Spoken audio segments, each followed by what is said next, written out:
Hello, everybody. Welcome back. We have Morgan and Chris with us again today, talking about the 12 steps of emotional freedom and deep happiness course. So we've done step 1 and step 2 already. So step 1 was just kind of surrendering to things that we are not in control over or that we're powerless over. So I had a lot of interesting comments from you guys on that one. And of course, they're coming to me in email and text, but you guys can share in the comment section. It's safe to do so. And there, I think the big theme for us on step 1 was, how do you actually surrender? How do you actually give it up, right? And we all kind of came to the fact that it's a daily surrender, and it's also about not necessarily trying to control the outcome. Like the analogy we used was, dear God, please help me with blah, blah, blah. And then you try to control blah, blah, blah, trying to make it happen yourself. Well, surrendering is about trusting in the process. Step 2 was, an interesting step, I think, too, because a lot of people are agnostic. But that was really, I think we did a great job. And we got a lot of great comments, especially from you, Chris, about realizing the importance of it, but also not getting hung up on, I don't believe in God, so this isn't going to work for me. And I think people received that well. And so now we're on to step 3. So step 3 is also based on God. And I'm interested to see how we all handle this one, because it was big. I mean, I've gone through some of the questions already. And so I think we should just jump in. So Morgan, what are we doing in step 3? Okay, so step 3 is we made a decision to turn our will and our lives over to the care of God as we understood Him. Mm-hmm. And the first question for this one is, how would you answer the question, who is God? In other words, describe God as you understand God. And what things, people, or circumstances have you tried to control in the past, and how has that turned out? Do you think that God will be able to handle your life better than you have? Do I think God can handle my life better than I have? Heck yeah. Yeah. Yeah. Mm-hmm. I think mainly because I'm not controlling everything, right? I'm not trusting in the process on certain things, right? I say I'm, like we as the public that will be doing this. I think it's because we're trying to control the outcome and we're fearful of the unknown. Right. Yeah. And like, I totally agree with that. And I can think of in my own life, when I trust, turning your life over to God or turning your will over to God doesn't mean like you join a convent and then you completely change your life. And it also doesn't mean that you give everything to God and then you don't show up to work, because I've turned over everything to God. I gave it all to God. I don't need to do anything. Yeah. Like, you turn this over to God and then you go out and you keep putting one foot in front of the other, doing what you need to do in your life, Mm-hmm. and walking hand in hand with God. So it's a turning my will and my life over to God, and me being out here doing like the legwork, putting one foot in front of the other. That's huge for people, because I feel like when the first question of like, what does the word powerless mean to you on step 1? I was like, it means that I'm fucking weak, and that I can't do this, and I can't do this on my own. When the reality is that we're never doing anything on our own, right? Like there's always a force above us controlling everything, from the ocean going in and out to our heart never stop beating, and how everything just goes naturally in life, right? But I think lots of people get stuck on that fact of you still have to participate. Right. You can't just let it all happen. Right. That's not going to happen, right? Not going to happen. That's cool. Yeah, I'm down with that. What's the next question? So the next question is, how do you feel in general about turning your life over to God? And Then the next question after that is, in what ways will you keep up the process of turning your life over to God? Possibilities include religious services, prayer, meeting with others, writing in a journal, service to others, charity, meditation, reading, exercise, or engaging in therapy. I love all of those. I love all of those good examples. Interesting about the whole God thing again, right? Like how, so what was the first part of that question? The first part was, the question before it was, how do you feel in general about turning your life over to God? Yeah.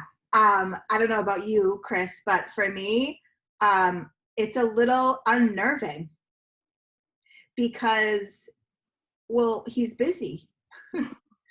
So like, what if I really need help and he doesn't hear me because he's busy helping somebody else who needs help more than I do? That's my thing. Unworthiness. Well, I don't really feel like that it's okay for me to ask for help because there's always somebody else that needs help more than I do. Yeah. So I would say that you're discounting the power of God when you say it like that, because God is abundant and he made you the way you are already. So he's been with you this entire time already. Mm-hmm. And he lives in your heart. He's not like outside. He's in everything, or she, or whatever it is. So there's like some phrase that really sticks with me. I can't even think of it right now, but it's like show me how big your God is, because God is everything. Mm-hmm. So, and we're here, so that means we're children of whatever God, whatever universe exists. Mm-hmm. So I think that's and in that way it's almost like an excuse not to like go down this path with this spiritual way of living. Yeah, an excuse, or I just uncovered one of my issues, which is I need to work on my unworthiness. Right. And that's the cool part, I feel like, of all of this work that we've been doing, this journaling, because I'll like answer all the questions and then I go back and I circle all of the emotions that I write. You know what I mean? Like I'm fearful, or I'm scared, or I feel like in my last answer, I feel like I don't want to bother God, or I don't want to, take a prayer away from somebody else who truly needs it. Like, what if somebody's dying in the hospital? Well, why should I ask for help, for feeling peaceful rather than anxious in that moment? Well, like, is that really something that's worthy of asking when somebody needs help because they're in a hospital bed? And so you're right. I do know it. I know it here, but knowing it here is a different thing, right? And that's the whole point, Morgan, that what you said earlier is it's a daily practice. It's a daily thing. And hopefully that we're all getting that this isn't just like a one and done, right? We're not just going to go through the 12 steps and be like, whoo, thank God that's over. Yeah. Hopefully we're going to incorporate all of these things that we learned and kind of create our own little ritual of being able to surrender, bring God in, talk to him or her, and surrender and let it all kind of play out. And yeah. I'm very excited for step 4. I kind of, I read ahead a little bit. I love the fact that right now we just need to identify this higher power, because it's going to literally be in so many of our answers to who we are.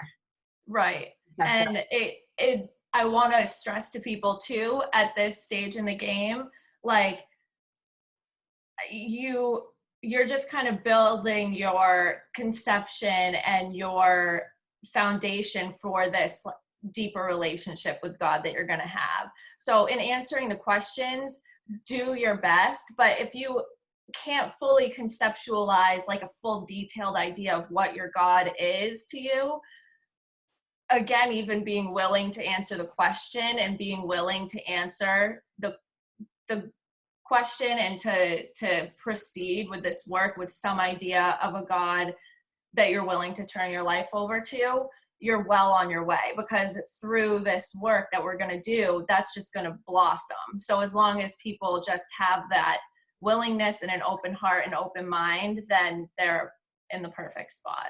Yeah. I posted something the other day, something along the lines of like, if we're going to make the choice to believe, that means we believe all the time. We can't just believe when it suits us, and we can't just believe when our prayers are answered. Right. With exactly what we thought we needed, right? So that's the other thing. Like sometimes people think my prayers weren't answered because they didn't get what they wanted as the outcome. Right. The reality is, right? Like, so we don't always know what's best for us. Right. More times than not, we don't know what's best for us. Right. And it's like that. They say like one door closes and the other door opens. So in that moment, you're like, this is not what I asked for. Not working. And then you want to kind of give up, right? Like, F this, it's not working. And then like, whatever, 3 months, 6 months, however many months, a year down the line, you think back like, wow, if I had gotten that prayer answered, I wouldn't be where I am right now. Yeah. You know? So I like it. Okay. What's the next question? The next question is, how would you answer the question, who am I? Which I think is a good one. And I know for me, when I was at the place in this work, early on in my sobriety, and how I would have answered that question and how I would answer that question today, totally different. Yep. Totally different. Me too. When I first started doing all this work, I would answer you who I am, like what do I do for a living? Where do I live? What do I look like? What's my title? All of that stuff. Mother, wife, whatever, sister, brother, whatever. And now I wholeheartedly know that I am a soul on this earth and in a physical body here to like do the work that I need to do for my soul to evolve. But I have, by the way, and many people will probably agree with me, that isn't like all bells and whistles and puppy dogs and ice cream. Like I actually find a lot of times, and Morgan, you and I have talked about this, like the struggle between being a spiritual being and being in a human body is really hard. Right. Your physical body has an ego, whereas your soul doesn't. We could do a whole nother video on that. Yeah. But that, anyways, really, we could go on for hours about that. But interesting. I'm interested to see how people answer that, because not everybody's going to understand. Like, what are you talking about? I'm a soul. Like, okay, yeah, I'm a soul. Right. You know? Yeah. So just answer the question to the best of your ability, because it'll be something interesting for you to reflect on, maybe a year from now, after you've done this work and had some time with it and maybe, continued on your journey. And if you look back at these questions in a year and how you answered and how you would answer them a year from now, I can almost guarantee that it'll be totally different. Yeah, definitely. All right. So what are your greatest fears about giving up control over your life to God as you understand God? So I think we already touched on that in the beginning. Describe who or what you trust and to what degree. Meaning people in your life? Yeah. Okay. So like examples, I think for yourself, like who or what do you trust and to what degree? I think to have like a better translate that over to a trust and reliance on God. Like I trust this in my physical actual life. I can look at this and this is how it's worked out. How does it, that can translate over to my relationship with God. Okay. And what do you find meaning now or think you can find meaning in the future? In like life? Yeah. Okay. How do you think that you should live your life after giving your life over to the care of God as you understand God? What changes do you expect to make, and how will this look in specific detail? So that's kind of like the work that we do with Joe Dispenza, right? So like when you're thinking about who you want to be on the other side of that. That's how I interpret that question. You're envisioning yourself as this person who has surrendered to God and who totally lives a life, by having this great conversation with him or her every day and letting God kind of drive the bus. Like, what does that person look like, right? What does that person think about? What do they do? How do they interact with their friends and their family? A good? Okay. Yep. Yeah. And then to the previous question, and what do you find meaning now, or what do you think you can find meaning in the future? Like, what things in your life hold substance to you? What things in your life are important to you? And if you don't really have things that you can look at now for that, what would you hope to find meaning in the future? And again, this is kind of like a reflective question, like answer for where you're at now. A year from now, it'll be a really interesting question and answer to look back on. Yeah. How do you plan to celebrate or honor this step of turning your life over to the care of God? And Chris, do you want to maybe explain like what we kind of like the process of what we do for our step 3? Because that will help explain kind of the purpose of this question. Sure. Yeah. So when we take this step, we do some readings which talk about how selfishness and trying to like run our lives, both of those ideas are what are actually blocking us from having a relationship with the Spirit or with God. And so we do those readings and we like kind of look at how we've been this actor trying to run the whole show. And then essentially we meet with a spiritual advisor, and there's 3 proposals that we look at. And one is that our lives were unmanageable. 2, that probably no human power could relieve me of my unmanageability. And 3, that God could and would if he were sought.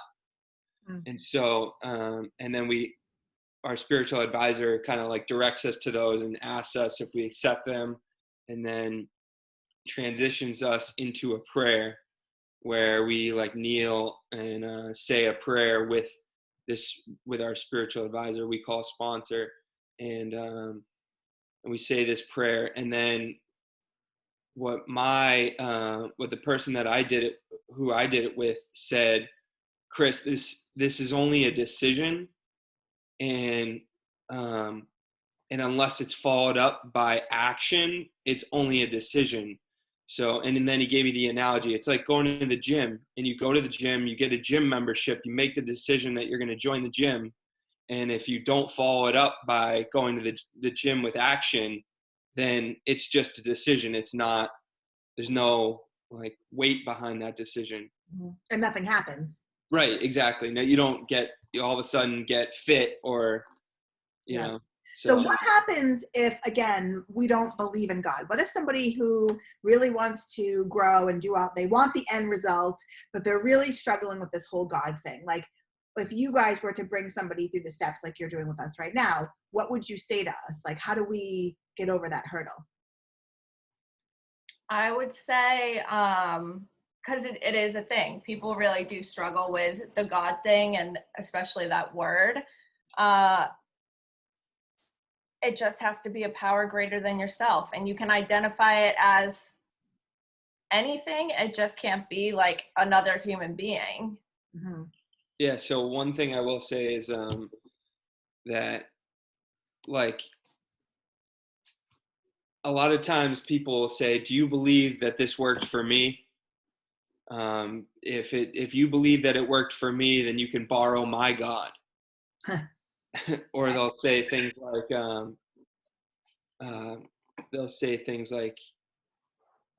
if you just do the work that and do this process, what this process is designed to do is to get you to have a relationship with God. So if you don't have one right now, if you keep doing the work, you're going to get there. That's pretty much what it's all about. Okay. So if they don't feel comfortable using the word God or whatever, they can swap it out for spoon, like we talked about before. Like, Right. it could be the ocean, it could be the stars, it could be the wind or whatever, as long as they are then putting their thought and their belief and that as their higher power. Right. Yeah. Right. Okay. Cool. One thing that really helped me too was when I was 7 years old, two of my grandparents passed away, and when I was struggling with this idea of God, my spiritual advisor said, "Well, do you believe that they're up in heaven right now watching over you?" And I said, "Yes," but I didn't have a conception of God. And he said, "Well, when you pray, I want you to ask them for help because they'll help you." Okay, cool. And that had a profound effect on me. Yeah, that makes sense. Yep. Okay, cool. So that's why we had this question of how do you plan to celebrate or honor this step? Because for us, when we do meet with our sponsor and we do this reading, it is kind of like an honoring, and it is like a kind of a sacred step, a sacred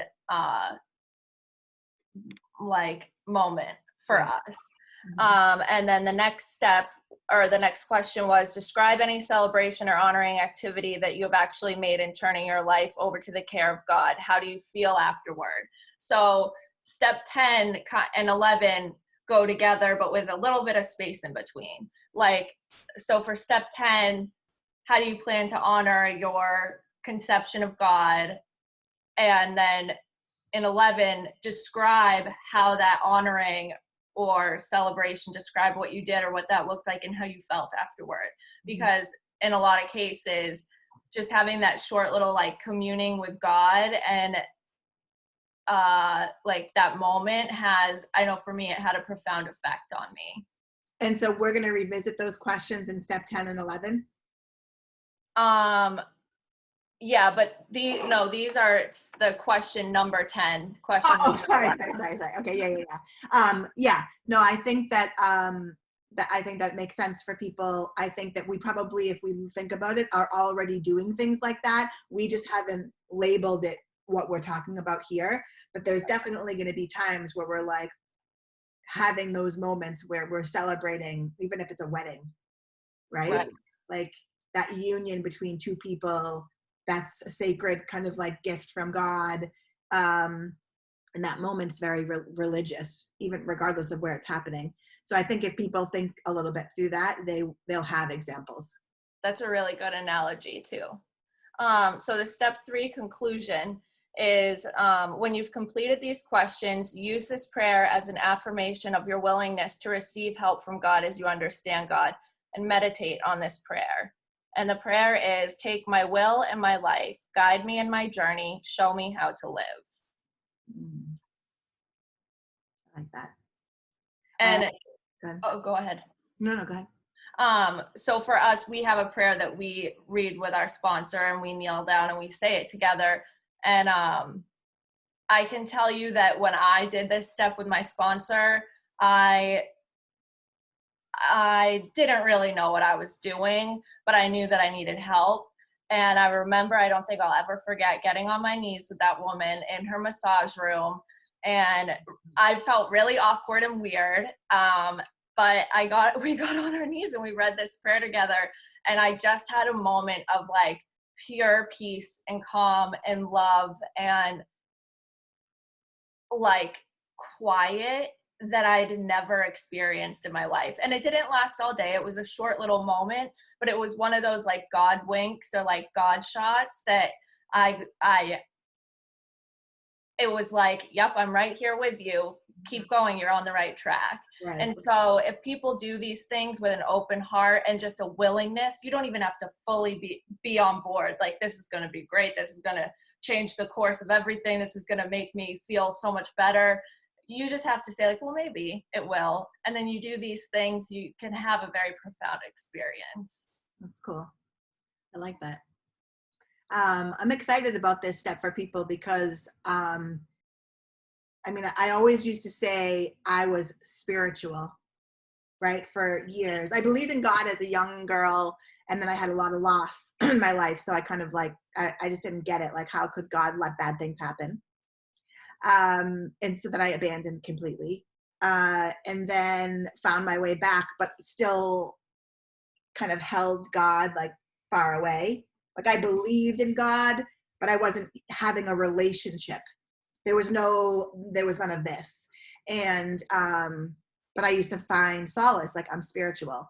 And once I changed that relationship, when I got sick last year, everything changed for me, and we have this prayer in the Greek Orthodox Church. It's, dear God, dear God, dear Lord, Jesus Christ, Son of God, please have mercy on me as a sinner. And I would, because I couldn't watch TV, I couldn't do anything last year, as you know, I would stare at a picture of Jesus, and I would just say that in like a meditation over and over and over again. And at the beginning, like you described, I was like, okay, my priest had given it to me. I was like, this is never going to work. Like, what is this going to do for me? Like, I don't even understand what I'm doing. And now it's something I say every single day. And I can feel a difference, it's like part of who I am. So I kind of faked it until I made it. And I think that's fine to do for a lot of people. Right. I think that's totally fine. Yeah. Yeah. So that's it for step 3. What do you think about this, Chris? Well, I think what Ashley just described is she just described her step 3, because essentially what step 3 is you make this decision that you're going to go through with a spiritual act, like whatever, prayer, some type of spiritual thing, and then you follow it up with action. And that's exactly what you just described, Ashley. You followed it up with action. You didn't know what the outcome was going to be, Right. and you still acted in a manner that was spiritual. And then you gave the results up to God, and God took care of the rest. Yeah. And so it really, what this step is about to me is we're making this decision, and then we're going to follow it up with action. Yeah. And to me, what happened with me was I took this step, and then I used this prayer again and again and again and again until today, when I woke up this morning, I used the prayer. So it becomes a tool, a spiritual tool in our toolkit here. Yeah, totally. Mm-hmm. And it's interesting we're talking about step 3 today, because yesterday was American Easter. Mm-hmm. And so, Greek Easter's next weekend, but I was watching everybody on Facebook, oh, happy Easter. And, interesting that, in the middle of this COVID, this is probably going to be one of our longest videos, by the way, but in the middle of this whole COVID, like having people start a relationship with God is pretty cool, because something really bad is happening to a lot of people. And that's kind of the question that I had, like, how could God let something bad happen? Right? Like my son had cancer. He was in the hospital for all that time. He almost died twice. I've witnessed, the amount of small children funerals that I've gone to is disgusting. It's like over 10. And you think, like, how does God let that happen? So then people are like, I can't believe in a God where he would let that happen. And it didn't occur to me really until probably in the last year that God doesn't make it happen, right? He's not saying, I'm going to put something bad on you and something good on you and something bad on you and something good on you. Bad things just happen, and God is there to be with you during those bad times, to give you strength, to give you peace. And believing in him and having a relationship with him helps to ease the pain and the burden of those bad things. But we're always going to experience bad things in our life. Like, we cannot avoid that. So building our relationship, even in a time of crisis like this, what a great time, Yeah. And I know that for Chris and I, our story is, we were brought to this work because we were alcoholics. And I know Chris will say the same thing, but for me, it was like literally life and death. Mm-hmm. And so that was my own personal crisis. That was my own COVID. Yeah. So it really is the perfect time to kind of start this, because pain is our greatest motivator. Worry is the greatest motivator. And for me, being in a crisis and made me really desperate and willing to accept help or willing to do some work that I otherwise wouldn't have been willing to. So I know a lot of people doing this project, they're not in the same boat, but like kind of when things are in a shift or uncertain, that's almost the perfect time to start doing something like this, because I feel like that's kind of when we need God or a power greater than ourselves the most. I totally agree. And I think there's a lot of people out there looking for the shift. You know, they're trying to make this time the time where they do have a shift in consciousness. So I think that it's out there. It's happening. People are trying to touch and feel it, you know? Yeah. So awesome. All right. Well, that's a wrap on step 3. Yeah. All right, guys. I'm going to just stop recording for a second, but thanks to everybody watching.